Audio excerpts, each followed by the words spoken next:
Well, thank you all for being here. My name is Mark McClellan, and I'm the Vice President of Research for Utah State University. I'm Dean of the School of Graduate Studies, and we're very pleased to welcoming you here. I'd like to begin by, of course, thanking our sponsor, Regents Blue Cross Blue Shield, for their continued support. We were just commenting on the decade, at least, of support that Regents has put behind this.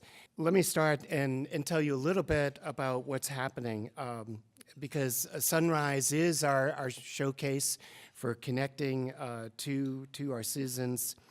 We try to present some of our most exciting speakers in terms of their research. We also try to make sure that we're selecting speakers that really are making a difference for our citizens and our future. And I think you're going to enjoy Tom Higbee and his presentation. Tom is a part of our College of Education. Tom has more than 5 minutes, and he's going to be talking to you about his work in the Autism Support Services Education Research and Training Program, otherwise known as ASSERT. As the prevalence and awareness of individuals with autism spectrum disorder increases, it certainly continues to touch an ever-growing number of our lives. Let me just ask you, Dr. Higbee's research interests focuses on strategies for promoting verbal and social behavior and the independence of individuals with autism and related disabilities, allowing them and their families to lead a full and fulfilling life. Through workshops and consultation, he's trained a large number of teachers and related service providers in school districts throughout U.S., Europe, and South America. With such a depth of experience, I'm very pleased to welcome Tom to share his understanding of ASSERT. Thank you, Mark, for that kind introduction. I think I've discovered the key to getting students to show up on time for a 7:30 a.m. class. You just offer a full buffet. No, again, thank you for that introduction. It's a great opportunity for me to be here with you to talk with you a little bit about the work that my students and I have been doing over the past 15 years to help the children with autism and their families here in Utah and really throughout the world. Like any good professor, I had better start by defining my subject matter. What is autism? It's a name that we have given to a group of neurodevelopmental disabilities that share some common features. When I talk about what autism spectrum disorders are, I use an analogy of a triangle because there are three main areas that define autism spectrum disorders. The first area is communication challenges. Many individuals with autism have difficulty in the area of communication. And as a spectrum disorder, what that means is it affects people in different ways. So in terms of communication, it affects people to the degree that they don't communicate at all vocally, all the way up to individuals who do get their basic wants and needs met through vocal communication, do have conversation. It just tends to be about things that they want to talk about and not necessarily about what others want to talk about. So communication is the top point of the autism triangle. The second primary area that's affected by autism is social behavior and emotional behavior. Many individuals with autism have difficulty interpreting social behavior. And again, this is on a continuum of how it affects people, all the way from kids who have absolutely no interest in other people and are perfectly fine to live in their own little world, up to individuals who have extreme interest in the social world, want to participate, they're just not very good at it. They have a difficult time with something called perspective taking, meaning putting yourself in someone else's shoes and understanding the way that your behavior impacts on them.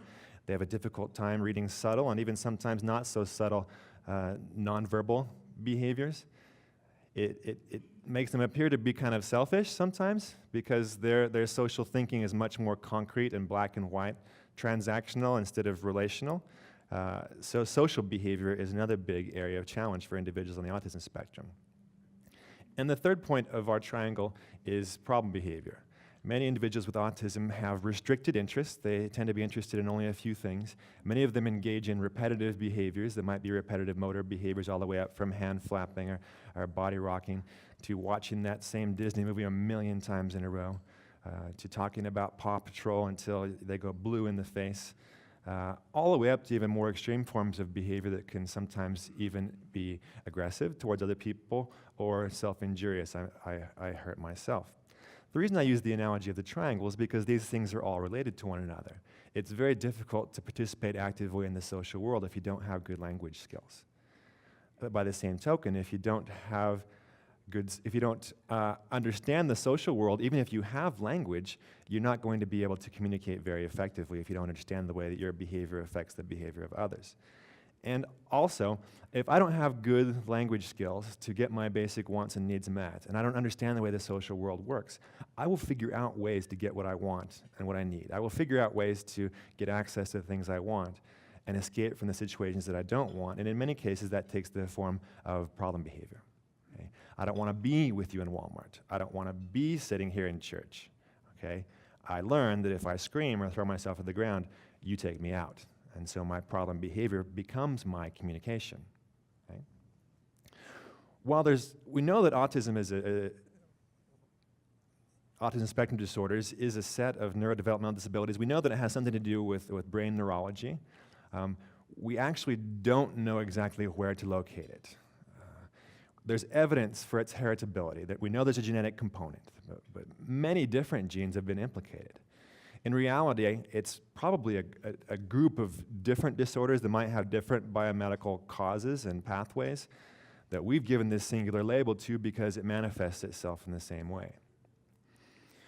There's no blood test, no brain scan, or no genetic test that can detect autism. It's diagnosed based on observation, looking at these behavior patterns that we see. There's no known cause for autism. Despite years and decades and millions of dollars looking, we do not know what causes autism. We know that it's not caused by vaccines. We know that it's not caused by bad parenting, which were two of the early theories about what caused autism. But in terms of what causes it, we really don't have any idea, and I think it's really unlikely that we'll find a single cause because it's not a single disorder. There's also no biomedical treatment or cure for autism. Now, when Mark asked you guys to raise your hand, he stole my thunder because that was going to be an exercise I was going to do. It's all right, we didn't talk beforehand. I was going to say, how many of you know someone with autism? Everyone's going to raise their hands as they always do, and I was going to say, well, it's pretty hard not to these days because every time we count it, the number goes up. The most current survey done by the Centers for Disease Control and Prevention estimate that 1 out of every 68 children born in the U.S. has autism. Now, other surveys have been done in other parts of the world that show similar rates. We don't know a lot about autism rates in the developing world because we don't have good means to count it. But surveys that have been done in Europe, Scandinavia, Asia have all shown similar rates of prevalence. Our number here in Utah is 1 out of every 54. Autism knows no racial, ethnic, or socioeconomic boundaries. It's a worldwide public health issue. It does, however, know gender boundaries. It's 5 times more likely in boys than it is in girls. Here's a graph that represents the national data for the number of kids who have been classified as having autism that are being served in public special education programs for about a 14-year period. And we see that it's on an increasing trend. And I always get asked that question, why? And my answer to that question is, I don't know. There are two kind of camps. One is a camp that basically states we're facing an autism epidemic. There's got to be some direct environmental cause accounting for this change, because it's obviously a greater increase that we can account for through just traditional genetic mutation. On the flip side, there's another camp that says, well, we've got to look at more than just that, because we have to look at the way we diagnose it, we have to look at public awareness, and we have to look at the way we've changed actually the criterion for what constitutes autism. All those things have changed over the years. And if you asked an epidemiologist who studies this area, he would tell you that we could account for most of this increase by changes in the diagnostic criteria. Now, to me as an educator, it really doesn't matter. Are there more of these kids because they're new or because they were always here and we didn't call them anything or we called them something else? To me as an educator, it doesn't matter. They're here and we've got to be ready for them. We've got to be prepared to help them because they don't tend to respond in the same way to some of our educational interventions, certainly as a typically developing child and even as some other children with disabilities respond. So we've got to be ready, whether they're new to the party or they've always been here and we just didn't know it. I put up this slide just to talk a little bit about the financial cost of autism. As we talk about it as a public health crisis, obviously the most important impact is the impact that it has on families and the lives of these children and their families that care for them and love them. But there's also a significant financial cost. Estimates that have been done suggest that lifetime costs for an individual with autism ranges between $1.4 and $2.4 million per person. And you saw that last chart with all those hundreds of thousands of cases. They've estimated that the annual cost to care for individuals with autism in the US is about $236 billion a year. That's a significant amount of money. Okay? So these are real issues for families, real issues for us as a society to deal with. So I told you that we don't know what autism is from a biomedical standpoint. We don't know how to cure it or treat it from a medical standpoint. That's the end of the depressing part of today's presentation. Thankfully, we know a lot more about how to help these families, and that's what I'm here to talk with you about today, is the intervention strategies we use to help kids and their families of children with autism. We have a lot of data that suggests that if you just toss a child with autism into a traditional classroom environment with 25 to 30 of his best friends, one teacher who stands at the front gives lots of multi-step instructions, a lot of these kids don't have a lot of success. Some can. Most are going to struggle because they lack the skills that would allow them to benefit from that kind of an educational environment. They're not able to sustain attention for long periods of time. They need more direct feedback. They haven't learned to watch their peers and imitate what they do to know what to do. Things that you and I kind of do naturally.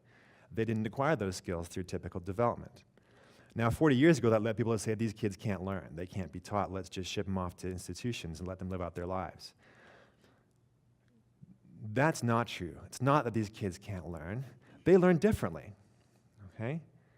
And what we found is that they can learn, but we have to carefully create an environment that's conducive to their learning patterns. And we have to go back in and teach them how to learn from more traditional educational setups. We have to teach them how to imitate. We have to teach them how to sustain attention. We have to give them lots of opportunities to practice skills that they need to learn, rather than just telling them once and expecting them to kind of get it on the fly. So we have to create a carefully constructed environment that meets their specific needs and challenges. What research has consistently shown is that the most effective interventions are those that are based upon the science of learning, or what we call applied behavior analysis, and I'm going to explain to you what I mean by that, because that's my area of expertise. We know that these interventions are most effective when they're intensive, and what I mean by intensive is 20 to 40 hours a week of one-on-one intervention, which sounds crazy. I mean, if any of you know 3 to 5-year-old children, think about that. That's like 6 hours a day, 6 days a week of one-on-one direct intervention. It sounds crazy, okay? But why the intensity? Because what typically developing 3 to 5-year-old children are doing is they're learning. They're exploring their environment, they're playing, they're watching TV, they're imitating their peers, their siblings, their parents, they're acquiring language. Our children with autism don't tend to be using their time that way. They tend to be, again, watching that same Disney movie or playing with my Thomas trains and lining them all up or escaping from the social world instead of exploring it. And so what we've found we have to do is we have to step in from Mother Nature and create opportunities for them to practice those skills that they should have been acquiring on their own. Another hallmark is that it has to be early intervention. The earlier we start working with the kids, the better the ultimate outcome. Okay? Because if you look at a typically developing child, the 3-year-old kids do a lot. And if you compare a child with autism that might not be meeting developmental milestones, the gap at age 3 is there, but it's still relatively small. If you fast forward 2 more years to age 5, our little guy with autism hasn't been meeting developmental milestones. That gap that was here at age 3, by age 5, is like this. And at some point, that gap gets to be so large that it's really, really hard to catch them up, just because there's not enough time, not enough hours in a day, days in a week, weeks in a year for us to provide that intervention and close that developmental gap. So early intervention is critical and key. I'm going to step back for a minute and tell you a little bit about the science behind what we do. I mentioned to you this science is called behavior analysis. And it's it involves a different way of kind of looking at the world and looking at human behavior and how it happens. This is important for understanding the intervention. Our philosophy in behavior analysis is this. Human behavior is largely a function of the consequences that it produces. What I mean by that is instead of thinking of problem behavior as due to defects in character or defects in biology, we look at these behavioral challenges as defects in the environment and the way the environment has supported this behavior. You know, humans are able to adapt and survive because we're able to learn from our experiences. We learn to repeat behaviors that produce positive consequences for us. And we learn to not repeat behaviors that produce negative consequences for us. Those two processes are called reinforcement and punishment. Reinforcement strengthens behavior, punishment weakens behavior. So I don't know if you notice what I did right then, but philosophically, I just took the causes of human behavior outside of the person and put it in the environment. It's a philosophical exercise, but it's important for this reason. I told you, I don't know what the autism is or where it resides in the human body. I certainly can't do anything about the autism. I can change the environment, though. And so if I'm putting the causes of that kid's behavior in the environment, that's a hopeful way of looking at things. I can change the way I support his behavior. I can change the way I react to encourage positive pro-social behaviors, discourage these negative repetitive behaviors. This kid can learn to behave better than he currently is. When I work with our parents, I say a somewhat controversial statement. I say this: having autism is not an excuse for behaving badly. Now, what I mean by that is this. I don't mean to say that autism does not affect the way this kid behaves or the way he sees the world. It totally does. All I mean to say is this: just because that's the way he sees the world now does not mean that he can't change, and that if we help him and support him, he can't learn to behave better than he is, he can't learn to fit in with society. Okay? I may not be able to convince him and teach him to like social situations. Sometimes I can, sometimes I can't. But I can teach him to pretend to like social situations. Let's be honest, some of us do it too, right? Fake it till you make it, right? He may really, really want to spend his life in his room by himself playing video games, okay? Or watching TV. What I need to do is teach him that if he wants to do that, he's going to have a job. And if he wants to have a job, he's going to have to interact with people. And so teach him the skills that he's going to need to interact with people to the point where he can make enough money to live on his own and have a job and play the video games in all the downtime. That's my goal, okay? So behavior analysis is interaction between the environment and behavior, and we learn to create opportunities for kids to practice pro-social behaviors, provide positive consequences to strengthen those behaviors, figure out what they're after with these negative behaviors, and break that connection between negative behavior and the reinforcement that they're after, and that way we can discourage the bad behavior and encourage the good. I put this up to kind of show, again, illustrate this different way of looking at autism. A traditional or medical perspective, here's how we look at disease and disability. Okay? You have this underlying condition. In this case, we have autism. Okay?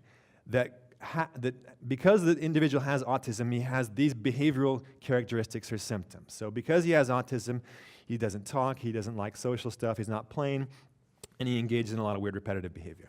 Okay? If that's our perspective, I mean, you could substitute in here a strep throat infection. You know, you got a strep throat infection, and that causes you to have a fever, you're achy, your throat hurts. Okay, none of that's going away until you fix the infection, right? If we think of the behaviors as symptoms of this underlying condition. So obviously, our focus of the treatment should be on fixing the autism. The problem, though, with trying to apply that logic to autism is what I just mentioned to you. We have no idea what the autism is. There is no biomedical treatment. It's actually a label that we created to describe these ways of behaving. So for us, we think a more productive way of looking at it is keeping it at the level of behavior. That's what we have right now to work with, so the child doesn't talk. We have research-based strategies to improve communication, so we're going to tackle that at the level of behavior. The child doesn't play. We're going to teach play, a critical behavior for young kids. The child's not so interested in the social world. We're going to teach that using research-based strategies. And the child engaged in a lot of weird behavior that disrupts their life, we have strategies to address that too. We keep it at the level of behavior because that's what we have to work with. I hope one day we can identify a biomedical treatment that would cure autism. That would be fantastic. I've got lots of other things I could do with my time. everything that I know about the disorder suggests that we're not close to that. So what does our treatment look like? First of all, it involves individualized assessment to identify exactly where those developmental gaps are, because every child with autism is unique. They have these characteristics, but every child's unique. I have worked with identical twins with autism, and they had different learning styles. Okay? Raised in the same household, same genes, they were different. And so you have to identify the specific needs and the strengths of every child and customize your treatment. You have to also break these complex behaviors down into manageable steps. So we don't teach language. We start with things as basic as teaching you how to sit, to look at someone, to imitate what they say. And then we build those small component behaviors into larger and more complex behaviors until we get to these fluid sequences of social behavior. We have to provide the kids with lots and lots of opportunities to practice these skills that they're trying to learn. If you came to my program and watched a 4-hour instructional day with one of our kids and just sat there with the golf counter and clicked each time a student got an opportunity to respond to a teacher direction and get direct feedback on her performance, every single day, every one of those kids would get between 500 and 1,200 opportunities to respond to a teacher direction. Okay? Mass learning opportunities, lots of practice, lots of opportunities to get reinforcement. We use a range of instructional techniques to build skills. Okay? It's not all just knee-to-knee one-on-one teaching. That's a great way to teach kids facts and how to answer questions. It's a lousy way to teach kids how to ask questions or to engage in independent social behavior, and the research I'll share with you today is more about that. It's all based on the principle of positive reinforcement. Identifying things that are motivating to the child and creating situations where they get access to those things that they find motivating for engaging in positive behavior. That strengthens their behavior and it makes them more likely to repeat it in the future. Knowing that over time, we're not going to be able to use those rewards. We know that M&Ms don't fall out of the sky when we do good stuff here. Wouldn't that be a great world to live in? Most of what we do as adults in society, we do to avoid punishment. Because if we don't do it, bad stuff happens to us. They take our car away, our house away, they haul us off to jail, things like that. Now, I'm going to expose our kids to that cold, cruel world eventually too, but not when they're 3. We're trying to use these really positive-based strategies to convince them to engage with us. We're asking them to do things that are really, really hard for them, that if left to their own devices, they would obviously choose not to do. To expect them to do that for free, I don't think is realistic. We're going to use whatever means we need to convince them to engage with us, and then over time, we're going to have those consequences that we use to reinforce behavior become more and more natural. So with that as a background, I get to talk with you now about my program, the research, treatment, and training that we do. The ASSERT program started off as an idea during my first year at Utah State in 2002, looking at about the need in the community for services, more specialized services for kids with autism. And we came up with this idea of I could do this intensive program, and initially it was bankrolled by my department. I borrowed graduate students. I didn't even have my own. The department gave me money. I was in an office, essentially, instead of a nice big classroom. We had 4 kids. We had so much fun and success that they let me keep doing it until today.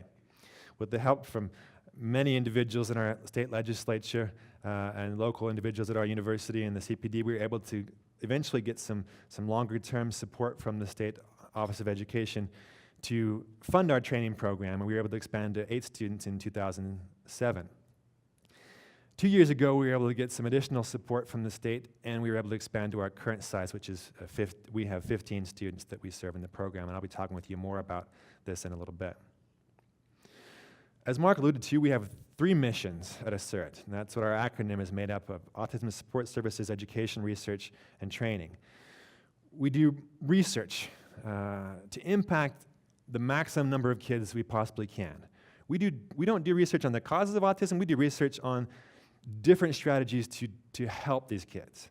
And one of the research lines that I'll talk with you about today is on focusing on building complex social skills for kids, and I'll illustrate that. So research is one of our focus. Second focus is on training professionals, current and future professionals who are going to work with these kids, and finally, most importantly, we'll end today by talking about our direct treatment that we do on the USU campus.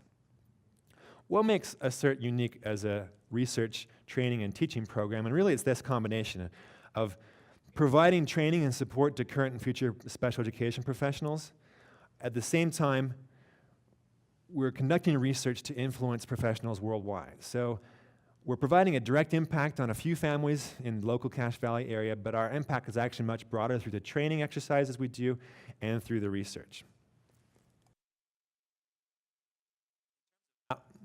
In terms of outcomes, on the research side, so far we've been able to produce about 30 peer-reviewed studies that we've been able to publish in empirical journals and disseminate throughout the world. My graduate students and I have presented over 150 times throughout the region, nation, and worldwide on the research that we're doing. And one of these research lines is on teaching complex social play.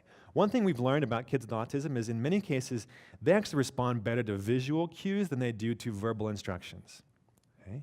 And so this research line that we've been undertaking is about using visual cues through a system we call photographic activity schedules that I'll explain to you in a minute, to get kids to engage in more independent play behaviors.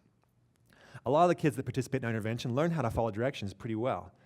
And if we want to follow them around their whole life, telling them step by step what to do, they would probably do it. But our goal is not to do that. Our goal is to get them to do these things on their own like the other kids do. So we use these photographic activity schedules to teach the kids how to play complex social games. And the game that we've come to use and investigate is the game of hide and seek. And I don't know if you've ever stopped to think about this. You guys played hide and seek, right? Everyone does. But have you stopped to think about how difficult it would be to play a social game like hide and seek if you didn't fully understand what the social expectations were? Have you thought about all the different behaviors that you engage in to play the game of hide and seek? And how it's all dependent on a back and forth social interaction with your colleagues and peers. So we created a system where we use these visual schedules to teach kids to make concrete these really abstract social experiences. And I'll show you this system. It took us a long time to come up with ways we could cue the kids to engage in these behaviors. The study I'm going to present to you today is actually the third study in this research line, and it's a study that we use these techniques we developed using a process that's called universal design, where we wanted to get these kids playing with other kids. And so universal design is a technique that you use that's designed to help individuals with disability, but it actually works really, really well for all the kids that are involved. And so we use these exact same teaching procedures to teach typically developing kids to play hide and seek alongside our target children with autism. So they were groups of 4, 1 target child with autism, and 3 typically developing peers that we use this same system and teaching strategies with to teach them how to play hide and seek together. And as you'll see from the video that I'll show you, nobody was playing hide and seek at the beginning. And then after we put this system in place to cue them, we then systematically removed the system to get the kids playing on their own, because that's what we wanted. So this is what the page looked like to cue the kids visually how to play the role of the seeker when you're playing hide and seek. So at the top of the page is a picture of one of the kids. That was the cue that it's your turn to play hide and seek.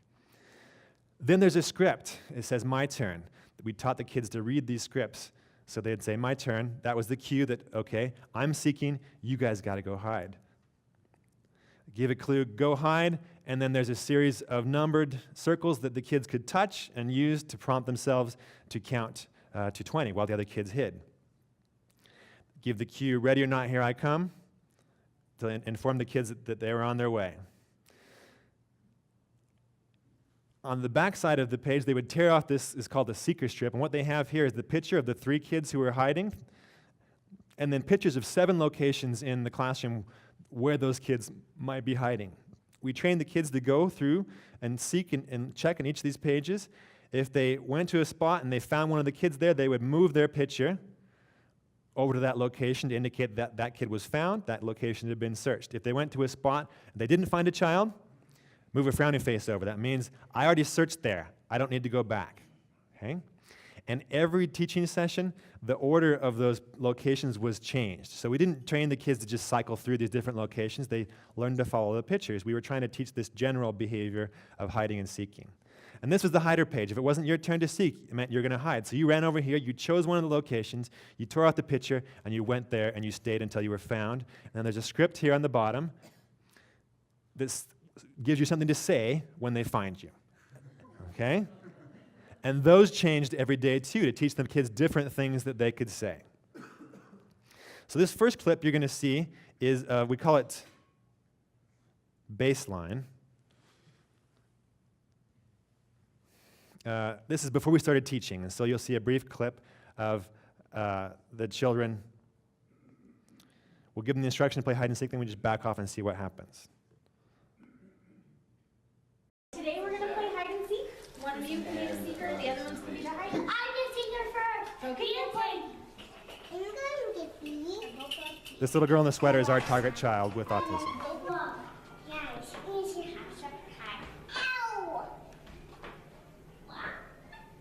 My cheeks are so hurt. Ow! Now she walks. Nobody's hiding. Nobody's seeking. In research terms, that's an ideal baseline.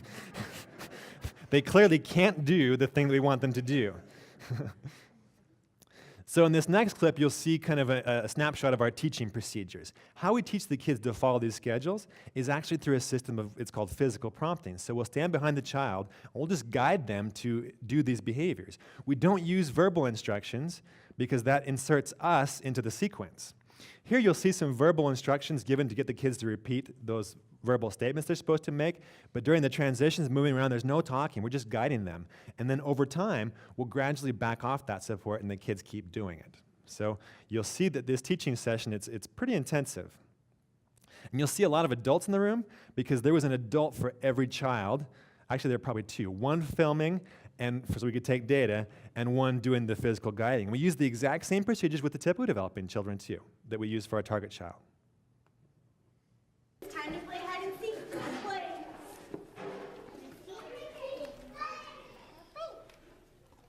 My turn. Go hide. 1, 2, 3, 4, 5, 6, 7. Go on. Ready or not, here I come. Here I come.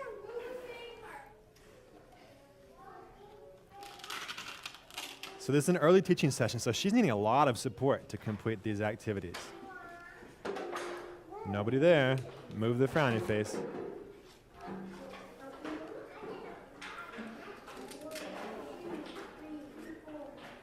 Go to the next location.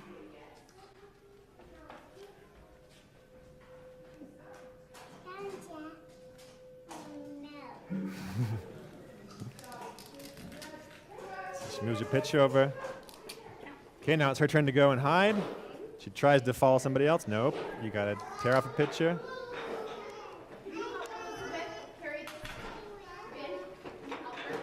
She's still seeking. Nope.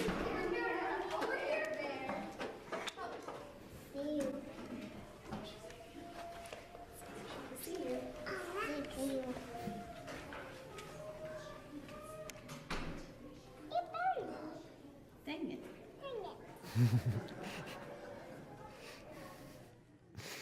So she was needing a lot of support to complete those individual hide and seek behaviors.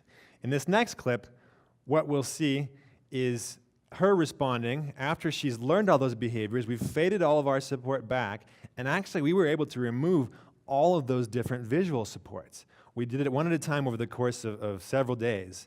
And what we were able to fade back to was actually this. The only thing that remained was a single sheet of paper that indicated the order that the kids were going to take turns being the seeker. We pulled this out too, and chaos ensued. Not just for our target child, but for all the other kids as well. But we got to this point. All those other supports gone. All there was a single sheet of paper telling the kids whose turn it was, and we changed the order of those. We removed the pictures telling them where to hide, so the game became unlimited. You could hide any place, and it also meant that whoever was doing the seeking, they had to keep looking until they found all three of those kids. So it was a test to see if they would learn this kind of general hide and seek behavior. So after it was their turn, they'd move it over, and it was the cue for the next child to go. Today we're going to play hide and seek. Go play. I don't go hide.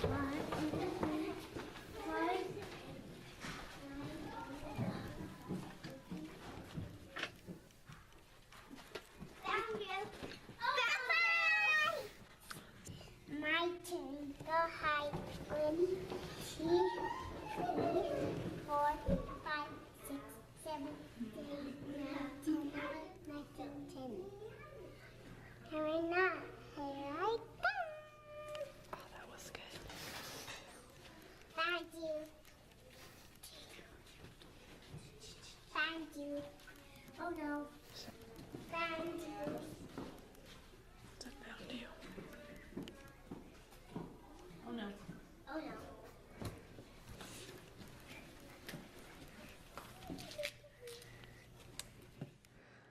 So pretty good.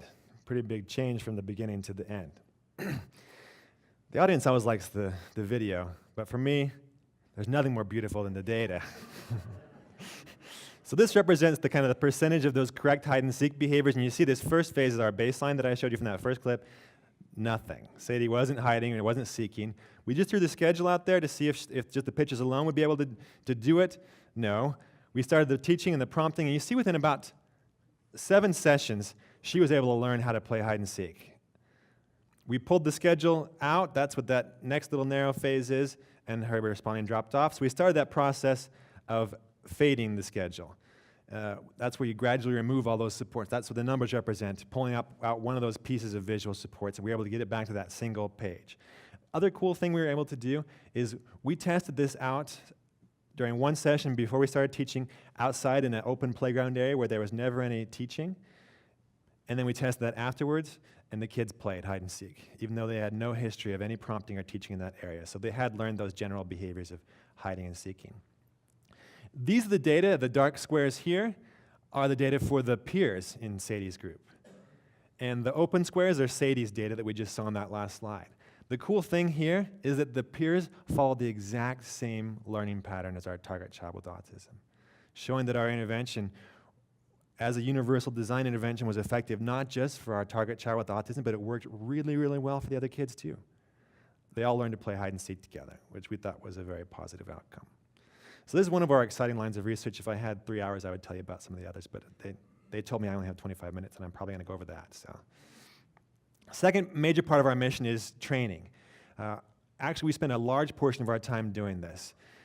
All of the undergraduate special education majors who major in early childhood education do rotations in our program. We get rotations from multiple other departments in our college, and at any given point in time, we have about 30 undergraduate students working in the program and a team of about 8 graduate students.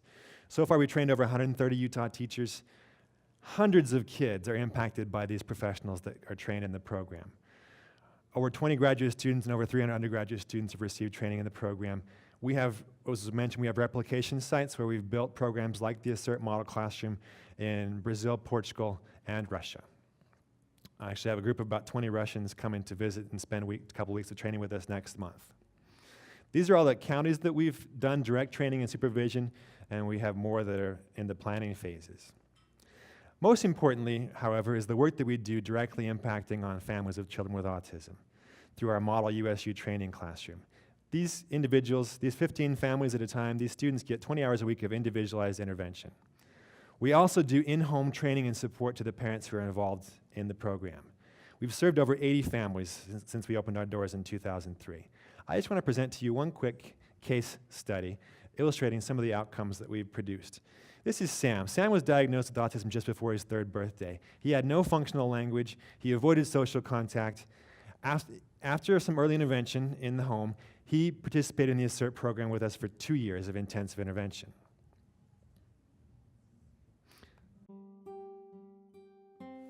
Sam was my first child, and Sam is a miracle. He is just a wonderful son. He loves to make us happy. He really tries his hardest to do what's right. He is a great example as a brother.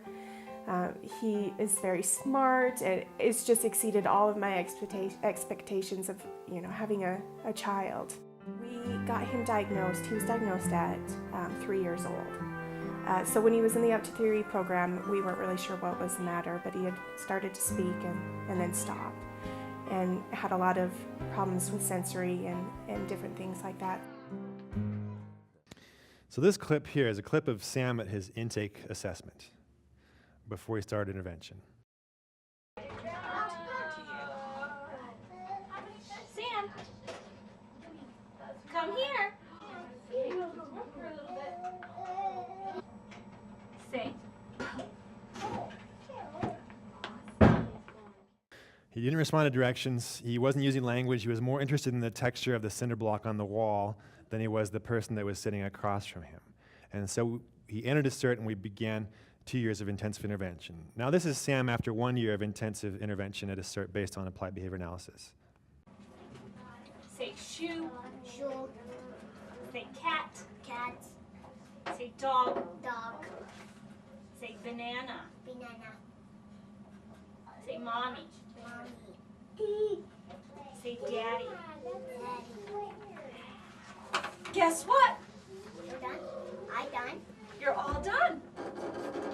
Awesome. You worked fabulous.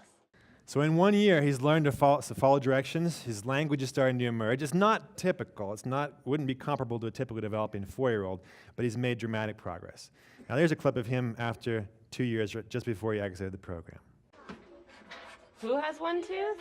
That guy. See? Oh, the pirate on the board. Yeah. Who drew those pirates? Aubrey did. Oh, she did. She's quite an artist. Why did she draw pirates?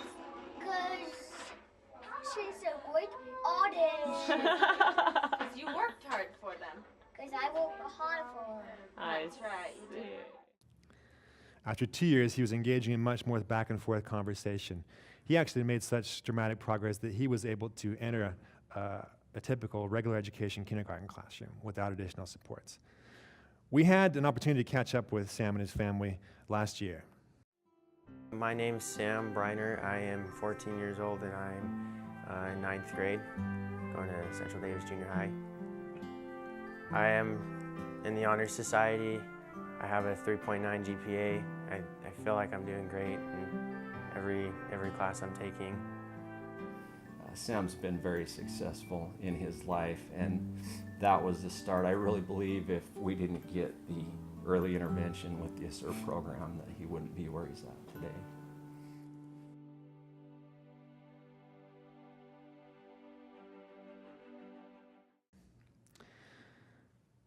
So we talked about the cost of autism, and providing the early intervention that we provide is not cheap compared to what a typical preschool program would be. But the question is it worth it?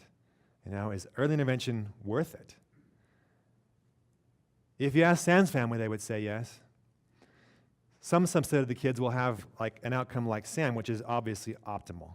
You know, with that intensive early intervention, Sam was able to enter regular kindergarten, go to typical classes, well on his way to leading a full and productive life and being a contributing tax-paying member of society. His developmental trajectory was changed as a direct result of this kind of intervention. That's an optimal outcome. Not all kids experience that. But even for those kids who don't make it all the way back to regular education, the need that they will have for specialized services is going to be dramatically reduced. Every gain that we produce when these kids are young is something that they carry with them throughout their life. Even if I go from needing a full-time assistant with me to needing one half a day, the financial cost savings over the lifespan of that individual is going to be huge. So is it a good return on this investment that we put into the preschool level? I think that it is. And not just from a financial standpoint, but the benefit to the family. They're able to fully participate in society and actively do the things that they want to do. You can't put a price on that. Thank you.